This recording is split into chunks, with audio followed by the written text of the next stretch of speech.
إنني أحتاج غيثا صافيا يكفي غروقا إن الحمد لله والصلاة والسلام على رسول الله أما بعد প্রতিদিন আমরা কত আমল করি, কত ইবাদত করি, নামাজ পড়ি, তিলাওয়াত করি, জিকির করি, দান সাদাকা করি, মানুষকে সাহায্য করি, পরিবারের দেখাশোনা করি।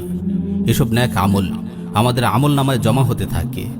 আখিরাতে এই আমলগুলোর বরকতে আমরা আল্লাহর রহমতের উপযুক্ত হব ইনশাআল্লাহ।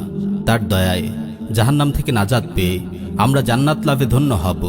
কিন্তু অনেক ভাই এমন আছেন যারা বহু নেক আমল করা সত্ত্বেও এগুলো তাদের কোনো কাজে আসবে না, বরং তাদের নেক আমলের পাহাড়ও হাসরের ময়দানে খড়কুটোর ন্যায় উড়ে যাবে। প্রিয় ভাই ও বোন, আপনি কি জানেন তারা কারা? চলুন এই ব্যাপারে রাসূল সাল্লাল্লাহু আলাইহি ওয়াসাল্লামের একটি মূল্যবান হাদিস জানা যাক। সুনান ইবনে মাজায় সহিহ সনদে বর্ণিত হয়েছে। সাইয়্যিদুনা সাওবান রাদিয়াল্লাহু আনহু বলেন, রাসূল সাল্লাল্লাহু আলাইহি ওয়াসাল্লাম ইরশাদ করেন, লা আ'লামান্না আকওয়ামান মিন উম্মতি ইয়াতুনা ইয়াওমাল কিয়ামাতি বিহাসানাতিন আমসালি জিবালি তিহামাতা বিদান ফায়াজআলুহা আল্লাহু আযজা ওয়া জাল্লা হাবাআম মানসুরা।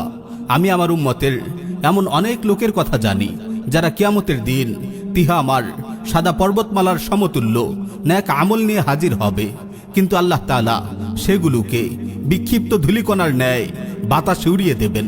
তখন সাওবান রাদিয়াল্লাহু আনহু জানতে চান, ইয়া রাসূলুল্লাহ, আপনি এসব লোকদের বৈশিষ্ট্য আমাদের বলে দিন, যাতে অজ্ঞতাবশত আমরা তাদের দলে অন্তর্ভুক্ত না হয়ে যাই। রাসূল সাল্লাল্লাহু আলাইহি ওয়াসাল্লাম উত্তর দেন, আমা ইন্নাহুম ইখওয়ানুকুম ওয়া মিন জিলদাতিকুম ওয়া ইয়াখুযুনা মিনাল লাইল কামা তা'খুযুন ওয়ালাকিন্নাহুম আকওয়ামুন ইযা খালাউ বিমাহারিমিল্লাহ ইনতাহাকুহা। তারা তোমাদেরই ভাই এবং তোমাদের সম্প্রদায়েরই লোক। রাতের বেলায় তারা তোমাদের মতোই ইবাদত করে, কিন্তু তারা নির্জনে হারাম কাজে লিপ্ত হয়। আল্লাহ রাব্বুল আলামিন আমাদের হেফাজত করুন। প্রিয় ভাই ও বোন, আমরা যত ইবাদতই করি না কেন, যদি গোপন গুনাহের বদ অভ্যেস আমরা পরিত্যাগ করতে না পারি, তবে আমাদের পাহাড় পরিমাণ নেক আমলও কিয়ামতের দিন খড়কুটোর ন্যায় উড়ে যাবে। একটু ভেবে দেখুন তো, আপনি যখন একাকী থাকেন, মানুষের দৃষ্টি থেকে দূরে থাকেন, তখন আপনি কি হারাম কাজে লিপ্ত হন? আপনি কি কানে হেডফোন চাপিয়ে গান শুনেন, যে গান অন্তরে মুনাফিকি সৃষ্টি করে? আপনি কি ইন্টারনেটের অশ্লীল জগতে বিচরণ করেন? আপনি কি আপনার নজরের খেয়ানত করেন? আপনি কি বেগানা নারীর সঙ্গে হারাম রিলেশনে আছেন? আমার ভাই ও বোন, এই গোপন গুনাহসমূহ আপনার নেক আমলের পাহাড়কেও খড়কুটোর ন্যায় উড়িয়ে দেবে। আখিরাতে আপনার নাজাতের পথ রুদ্ধ করে দেবে।